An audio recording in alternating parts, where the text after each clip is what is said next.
নমস্কার বন্ধুরা, সকলকে স্বাগত জানাই বেঙ্গলি জব 5 ইউটিউব চ্যানেল পক্ষ থেকে। বন্ধুরা, আজকে তোমাদের জন্য নতুন আরও একটি সরকারি চাকরির বিজ্ঞপ্তি নিয়ে এসেছি, যেখানে তোমরা ত্রিপুরা রাজ্যের যে কোনো জেলা থেকে ইজিলি তোমরা গ্র্যাজুয়েশন যদি পাস করে থাকো আবেদন করতে পারবে। তো আজকের ভিডিওটিতে আমি আলোচনা করব কিভাবে তোমরা আবেদন করবে, বেতন কী রাখা রয়েছে, সিলেকশন প্রসেস কী রাখা রয়েছে, সব কিছু বিস্তারিত আমি ভিডিওটির মাধ্যমে আলোচনা করে থাকবো। তার আগে বলতে চাই, তোমরা যারা আমার চ্যানেলে নতুন ভিজিট করছো প্লিজ চ্যানেলটি সাবস্ক্রাইব করে দিও, পাশে থাকা বেল আইকনটি প্রেস করে দিও, কারণ যখন আমি ভিডিও আপলোড করব সরাসরি তোমাদের কাছে নোটিফিকেশন চলে যাবে। আর এই নোটিফিকেশনগুলো ডাউনলোড করার জন্য তোমরা আমাদের হোয়াটসঅ্যাপ গ্রুপ অথবা হোয়াটসঅ্যাপ চ্যানেলে জয়েন হয়ে যেতে পারো, লিঙ্ক ভিডিও ডেসক্রিপশনে দেওয়া রয়েছে। আর তোমরা যদি আমাকে ফলো করতে চাও তার লিঙ্কও কিন্তু ভিডিও ডেসক্রিপশনে দেওয়া রয়েছে। তো চলো দেখতে থাকো পুরো ভিডিওটি স্কিপ না করে, কারণ যে স্কিপ করে না তাহলে তো কোনো অংশ দেখতে পাবে না, হয়তোবা বুঝতে পাবে না।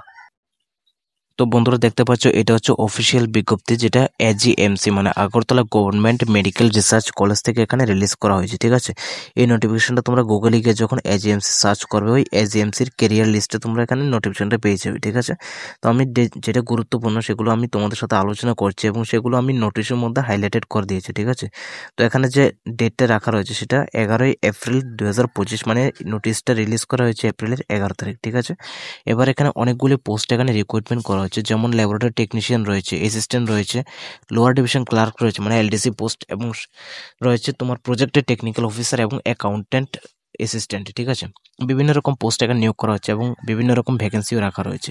যেমন এখানে ল্যাবরেটরি টেকনিশিয়ানের জন্য ভ্যাকেন্সি রাখা রয়েছে 3টি, ল্যাবরেটরি অ্যাসিস্ট্যান্টের জন্য 3টি, এবং লোয়ার ডিভিশন ক্লার্কের জন্য 3টি, প্রজেক্ট টেকনিক্যাল অফিসারের জন্য 2টি, এবং অ্যাকাউন্ট অ্যাসিস্ট্যান্ট অথবা ইউডিসির জন্য এখানে 2টি মাত্র পোস্টে রাখা রয়েছে। ঠিক আছে, এখানে এবার আমি পুরো ডিটেলস আলোচনা করছি। ল্যাবরেটরি টেকনিশিয়ানের জন্য যে 3টি ভ্যাকেন্সি রাখা রয়েছে, এখানে তোমাদের মান্থলি রিমিউনেশন অর্থাৎ তোমাদের যে স্যালারি, সেই স্যালারিটা দেওয়া হবে 20,000 টাকা, প্লাস তোমরা পেয়ে যাবে এইচআর মানে হচ্ছে হাউস রেন্ট অ্যালাউন্স। ঠিক আছে, তোমরা এখানে হাউস রেন্ট অ্যালাউন্স সহ 20,000 টাকা তোমরা এখানে পেয়ে যাবে যারা ল্যাবরেটরি টেকনিশিয়ানে আবেদন করবে। এবং এক্ষেত্রে তোমার এসেনশিয়াল কোয়ালিফিকেশন চাওয়া হচ্ছে মিনিমাম 12 পাস হতে হবে, সাথে বিএমএলটি অথবা ডিএমএলটি কোর্স করা থাকতে হবে, এবং সাথে 5 বছরের এক্সপিরিয়েন্স থাকতে হবে রিলেভেন্ট সাবজেক্ট অথবা ফিল্ড থেকে। ঠিক আছে, যদি তোমার 5 বছর এক্সপিরিয়েন্স থেকে থাকে ল্যাবরেটরি টেকনিশিয়ান, তাহলে তুমি এখানে আবেদন করতে পারবে। ঠিক আছে, এবং উপযুক্ত কোয়ালিফিকেশন তোমার থাকতে হবে। এবং তার পাশাপাশি এজ লিমিট রাখা রয়েছে সর্বোচ্চ 30 বছর, যাদের বয়স তারা এখানে আবেদন করতে পারবে। ঠিক আছে, 30 বছরের ঊর্ধ্বে হলে তোমরা এখানে আবেদন করতে পারবে না। এবং এখানে ডিজারেবল আবার রাখা রয়েছে, যারা এজ এ আইসিএমআর অথবা ডিএচআর অথবা আইডিএসএফ অথবা সিএসআইআর অথবা ডিবিটি এই সমস্ত ইনস্টিটিউশন থেকে যদি তোমার এক্সপিরিয়েন্স যদি থেকে থাকে, অথবা যে কোনো আদার্স প্রজেক্টে তুমি কাজ করছো, অথবা মেডিকেল কলেজ, ঠিক আছে, এই সমস্ত ইনস্টিটিউশন থেকে যদি তোমার এক্সপিরিয়েন্স সার্টিফিকেট থেকে থাকে, তাহলে তুমি এখানে আবেদন করতে পারবে। ঠিক আছে, এবার এখানে সেকেন্ড নাম্বার যে পোস্টে রাখা রয়েছে সেটি হচ্ছে ল্যাবরেটরি অ্যাসিস্ট্যান্ট। এখানে 3টি ভ্যাকেন্সি রাখা রয়েছে, শুধু স্যালারি দেওয়া হবে এখানে 20,000 টাকা। এখানে তোমার কোনো টিএ এইচআর ডিএ কোনো কিছু এখানে নেই, শুধুমাত্র ফিক্সড স্যালারি 20,000 টাকা। ঠিক আছে, এবং এক্ষেত্রে তোমার কোয়ালিফিকেশন চাচ্ছে 12 পাস হতে হবে সায়েন্স স্ট্রিম নিয়ে, এবং সাথে 3 বছরের এক্সপিরিয়েন্স থাকতে হবে ল্যাবরেটরি অ্যাসিস্ট্যান্টের। ঠিক আছে, এবং তোমাদের যদি এক্সপিরিয়েন্সটা যদি আইসিএমআর ডিএসআর অথবা আইডিএসএফ অথবা সিএসআইআর অথবা ডিবিটি এনি আদার্স প্রজেক্ট অথবা মেডিকেল কলেজ থেকেও যদি 3 বছরের মিনিমাম 3 বছর তোমাদের এক্সপিরিয়েন্স যদি থেকে থাকে, তাহলে তুমি ল্যাবরেটরি অ্যাসিস্ট্যান্ট পোস্টে আবেদন করতে পারবে। তবে এক্ষেত্রে সর্বোচ্চ বয়স রাখা রয়েছে 30 ইয়ার্স। ঠিক আছে, মানে 30 বছরের ঊর্ধ্বে যদি হয়ে থাকে বয়স, তাহলে তুমি অ্যাপ্লাই করতে পারবে না। এবার আমরা আলোচনা করব 3 নম্বর যে পোস্ট রাখা রয়েছে। 3 নম্বর পোস্টে রাখা রয়েছে এলডিসি লোয়ার ডিভিশন ক্লার্ক। এক্ষেত্রে 3টি ভ্যাকেন্সি রাখা রয়েছে, শুধুমাত্র এখানে তোমার স্যালারি দেওয়া হবে 20,000 টাকা ফিক্সড স্যালারি।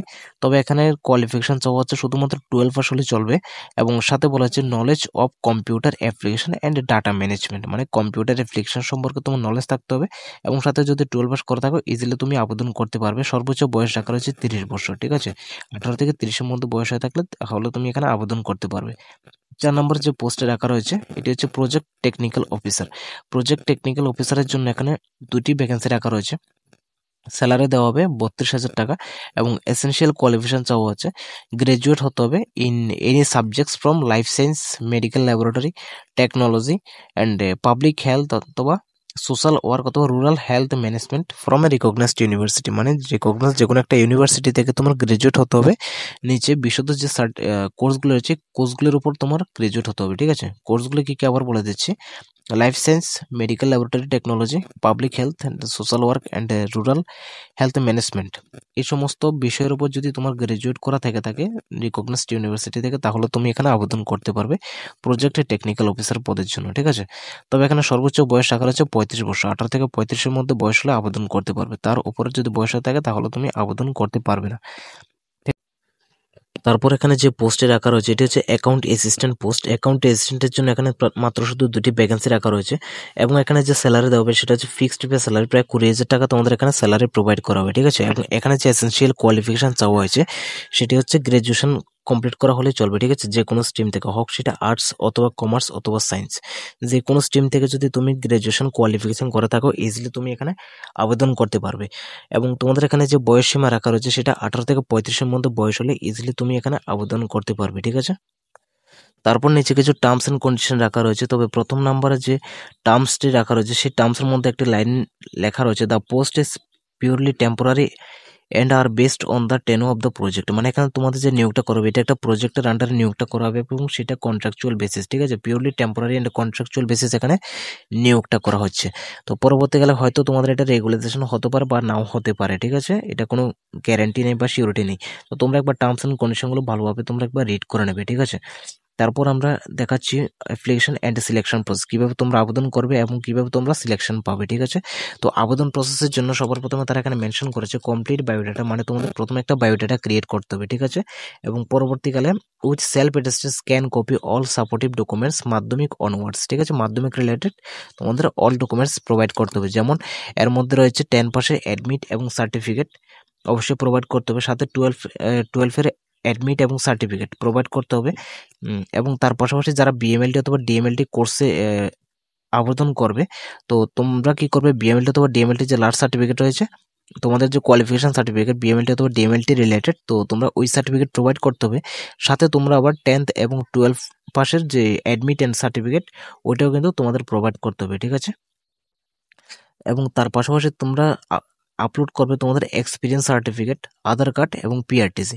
এই সমস্ত ডকুমেন্টসগুলো তোমরা একটা ফটো তুলে, প্রত্যেকটা এক একটি করে ফটো তুলে এগুলোকে পিডিএফ বানিয়ে দেবে। ঠিক আছে, পিডিএফ বানিয়ে বায়োডাটা সহ সবগুলো পিডিএফ বানিয়ে তারপর তো এখানে যে ইমেলটা রাখা রয়েছে interview@gmail.com, এই ইমেলে তোমরা পাঠিয়ে দেবে। ঠিক আছে, এবং এটা পাঠানোর যে লাস্ট ডেট সেটা হচ্ছে 26 এপ্রিল 2025। ঠিক আছে, এপ্রিলের 26 তারিখের আগে তোমাদের এখানে পিডিএফটা পাঠাতে হবে ইমেলের মাধ্যমে। তারপর পরবর্তী আমরা যে সিলেকশন প্রসেসটা রাখা রয়েছে সেটা একবার তোমাদের দেখাচ্ছি। এখানে বলা হচ্ছে স্ক্রুটিনাইজ দ্য রিসিভড অ্যাপ্লিকেশন। তোমরা যখন অ্যাপ্লিকেশনটা পাঠাবে তখন তারা অ্যাপ্লিকেশনটা রিসিভ করবে। অ্যাপ্লিকেশনটা রিসিভ হওয়ার পর তারপর এখানে যারা এলিজিবল ক্যান্ডিডেট তাদের এখানে কল করা হবে রিটেন টেস্টের জন্য। ঠিক আছে, এবং রিটেন টেস্টে কোয়ালিফাই হলে পরবর্তীকালে ইন্টারভিউর জন্য ডাকা হবে। রিটেন টেস্ট এবং ইন্টারভিউ কোয়ালিফাই করলে তারপর তোমরা এখানে সিলেকশন পাবে। ঠিক আছে, আর যারা অন্য ডিপার্টমেন্টে কাজ করছো, বিভিন্ন প্রাইভেট অথবা গভর্নমেন্ট সেক্টরে, তো তোমরা এই ফিল্ডে আসতে চাইছো, তো তোমাদের এখানে নো অবজেকশন সার্টিফিকেট, যেটা এনওসি বলা হয়, তো এনওসি সার্টিফিকেট অবশ্যই লাগবে। ঠিক আছে, উইদাউট এনওসিতে তোমরা এখানে আবেদন করবে না। আর এখানে এজ রিল্যাক্সেশন দিয়েছে, যেমন এসসি এবং এসটিদের জন্য 5 বছরের এবং ওবিসিদের জন্য এখানে 3 বছরের এজ রিল্যাক্সেশন দেওয়া হয়েছে। ঠিক আছে, তো অতিরিক্ত জানকারের জন্য এখানে ওয়েবসাইট একটি রাখা রয়েছে এজেন্সির ওয়েবসাইট। এজেন্সির ওয়েবসাইট থেকে তোমরা কিন্তু এই বিশদ যে পিডিএফটি রয়েছে পিডিএফটি তোমরা বিস্তৃত এখানে ডাউনলোড করতে পারবে। ঠিক আছে, তো আজকের ভিডিওটা এতটুকু। ভিডিওটি যদি ভালো লাগে থাকে তাহলে লাইক এবং শেয়ার করতে চ্যানেলটি সাবস্ক্রাইব করে দাও। ঠিক আছে, দেখা হচ্ছে পরবর্তী ভিডিওতে।